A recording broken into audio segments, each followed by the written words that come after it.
Revelio.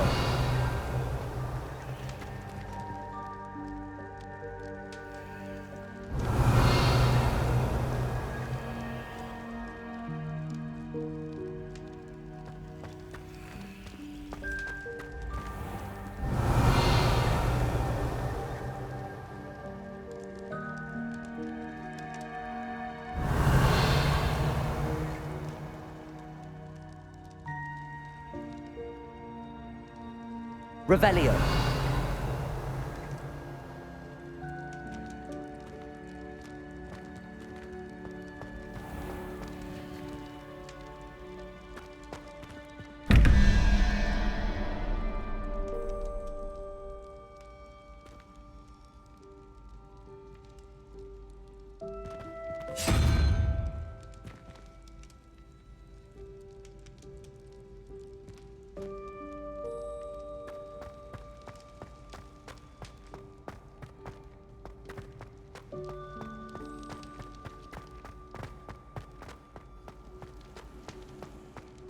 Revelio.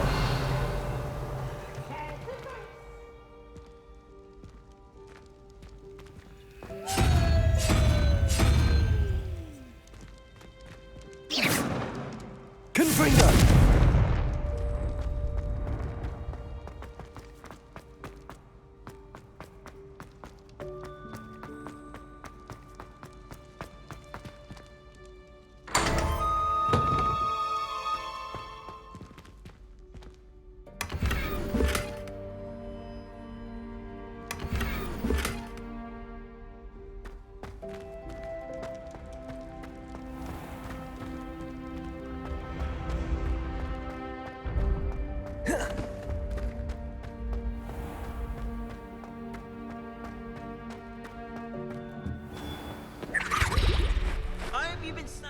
Hello, Mr. Moon. Oh, greetings. Any luck removing some more of those demiguise statues? I actually have some moons for you. Dear me, you have been busy. Incredible, thank you. You're ready for the final Alahamora lesson. With this knowledge, no lock shall ever stand in your way. You have done all I asked. I only wish I knew who put those statues everywhere in the first place. Alas. If you do find more, please feel free to remove them. You'll be doing your caretaker a huge service. And if I ever find out who the bully is behind this cruel trick, I shall let you know. Thank you once again for your assistance and tenacity. Now that you've mastered Alahamora, no lock is unbreakable. But do feel free to keep finding demiguise statues and removing those... Revelios.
Can't catch thieves! Woohoo!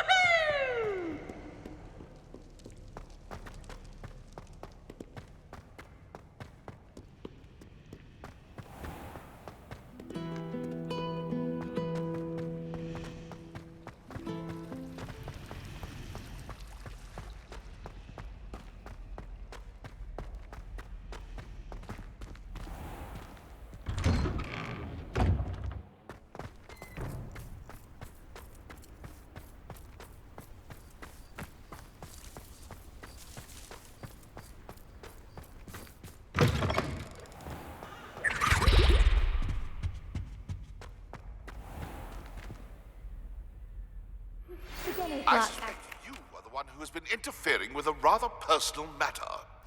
The demiguise statues, and the moons contained therein, were placed as they were for good reason. You should not meddle in the personal affairs of others. I don't think Mr. Pemberton meant to use his own stationery. He knows something about those demiguise moons. He's in Hogsmeade, apparently.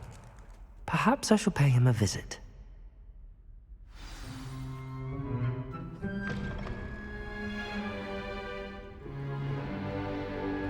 In today's lesson, we will cover a truly thrilling event. The Goblin Rebellion of 1752 and all its triumphant tragedy. But more specifically, we will address the devastating effect it had on the wizard milling industry. Actually, we do know the number. 632. But history occurs outside the classroom. And look, it's time for my constitutional. One can practically osmose the history flowing through Hogwarts. I think the professor wants us to follow him. And now for a stroll to the Bell Tower entrance hall. Along with the rest of the castle, it was completed in the early Middle Ages. The hall and the bell towers that loom above it contain myriad interesting artifacts.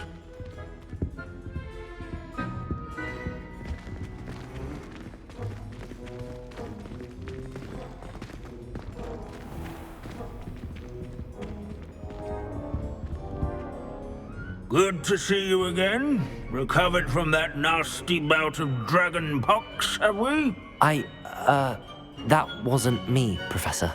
I'm new here. Are you? Well then, welcome. No doubt you're eagerly anticipating my analysis of various wizarding councils, codes, statutes, and of course, goblin rebellions.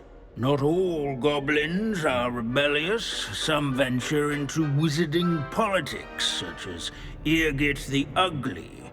Some are talented artisans, such as Bragbor the Boastful.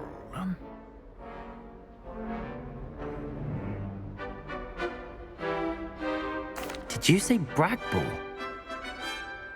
I know that name. Lodgok said he was an ancestor of Ranrock. Well known for his metalwork. I would imagine much of his goblin-wrought iron and silver has survived to this very day. Now, where were we? Oh yes. Back to our class topic for today. Grimbold Weft. Another notable historical figure. He's right nearby.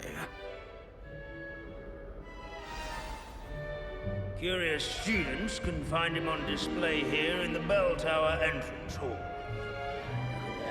All students introduce themselves. Revelio.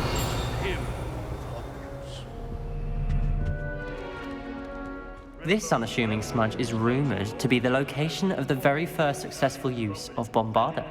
I suppose successful is a relative term, since whoever cast it didn't live to tell the tale.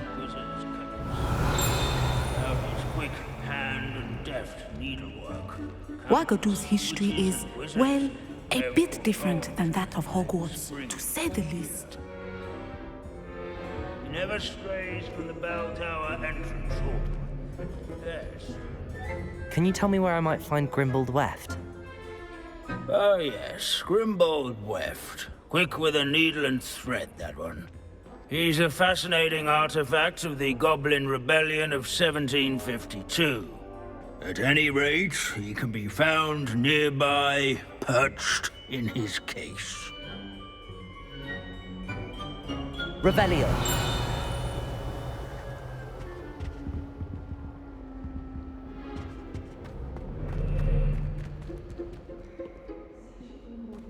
So dull. I'd rather be in Beast class.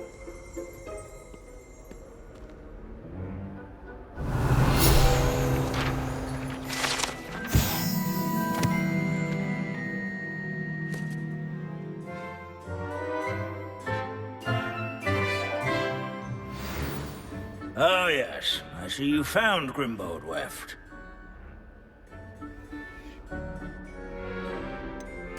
Why didn't you tell us it was just his skull? Well, of course he's just a skull. Everyone knows Grimbold Weft died of dragonpox in 1753. Now, let's turn our attention to the agreeability and general good nature of Sir Athpuddle. He's also nearby. See what you can learn from him for your next assignment. Standing in eternal but symbolic watch over the bell tower is a retinue of loyal knights, or rather, statues of knights. What I wouldn't give to be back on a broom right now. Keen-eyed students will spot the statue of Sir Athpuddle of the This cheerful is a countenance centuries-old nestled likeness among of the Pandadon. ranks. Fearless mouse hunter and devoted study His fame companion. was not People won have always by loved them. vanquishing foes and Revelio. slaying bloodthirsty dragons.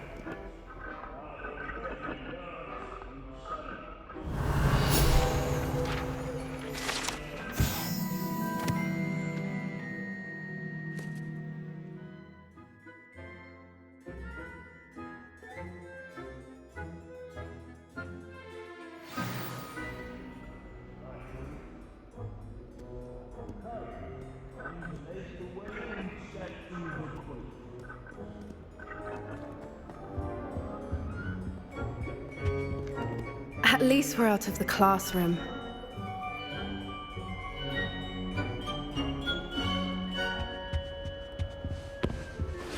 Abandoning class to wander the halls is in keeping with Professor Binns' manner of teaching.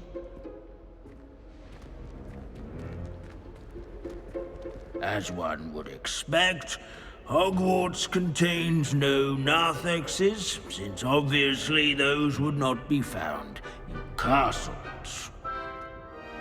Professor Binns, I found the statue of Sir Athpuddle. Ah, well done. Alas, Sir Athpuddle's affability was his undoing. Died instantly trying to befriend a basilisk. Eye contact is not always to be encouraged. So beloved was he that even some goblins mourned his passing. Of course, that did not bode well with the rest of the goblins, most of whom could not abide mourning the loss of a wizard. Pity goblins and wizards can't get along. True, but imagine how dull my lectures would be without goblin rebellions to discuss. History does tend to repeat. It is a series of patterns, a thought both comforting and disconcerting. The wise student, such as yourself, will learn from it.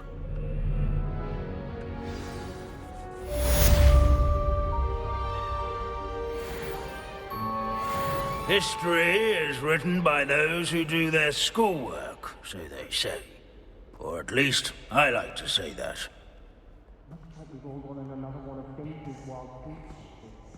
How can we do so much and accomplish so little?